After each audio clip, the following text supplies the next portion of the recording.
I am Mia Lee Vicino, Letterboxd's West Coast editor, and I am at DreamWorks Animation, where Shrek has unfortunately declined to give us his 4 faves. But in lieu of that, we have very special guest, writer and director of The Wild Robot, Kris Sanders, and he is going to show us around.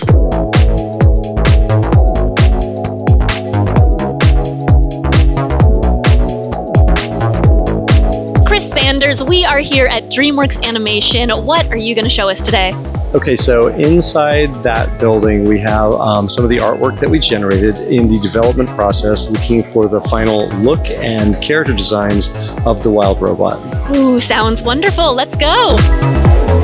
In the world of CG, there's a few distinct steps. So there's just the designing, which is 2D art. Once a design is approved, it is built. That means you can see the character, all the shapes are there, it's dimensional, but there's no rigging. Rigging is a more tedious, time-consuming step. Anything that is moving has basically an invisible string attached to it to move things like the wings, the neck, the beaks, and things like that. And those can be grouped so that an animator can grab, say, like my wrist. And when they pull on my wrist, the whole arm will move from the shoulder.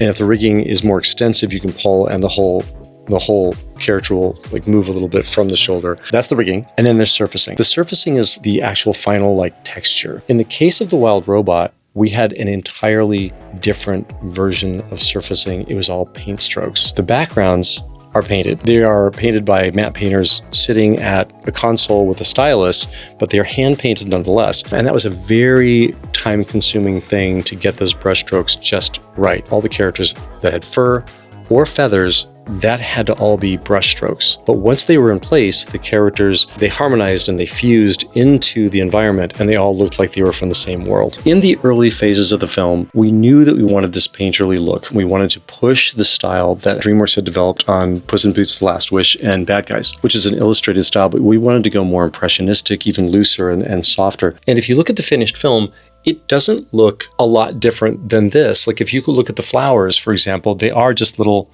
dots, very impressionistic. If you're watching the movie, at some point, take a moment and pull your eyes away from the character and look at the environment, and you'll see things like little brush strokes that are actually broken.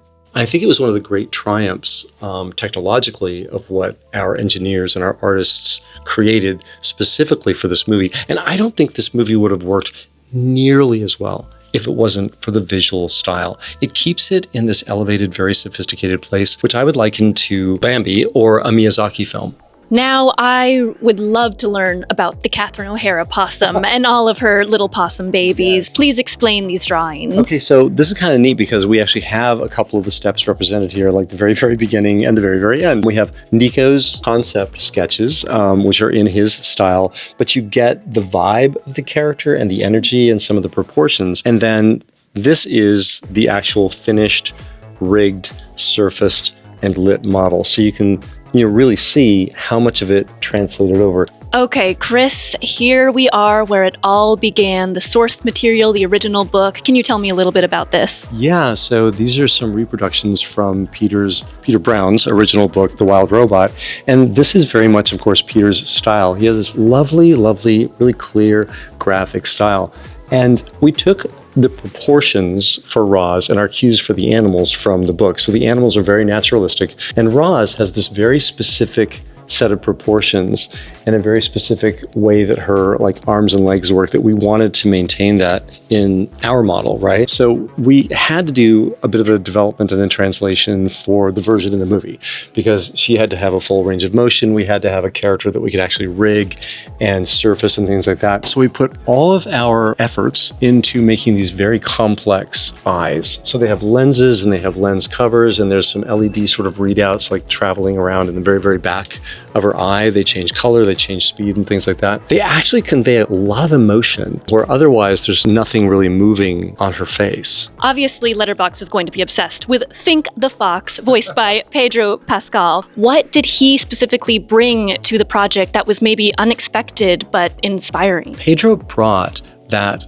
vulnerability, a real innocence to the character. And he's never unlikable. He's always really, really likable. And as Pedro came to more sessions, we really focused on that as the overall, I think, tone for Fink. I am aware of how exhausting a recording session can really be. The range of emotion that we're putting people through is extreme, and it can be really, really exhausting. So my job, which I've learned from doing a voice myself. By the way, if everybody doesn't know, this is Stitch.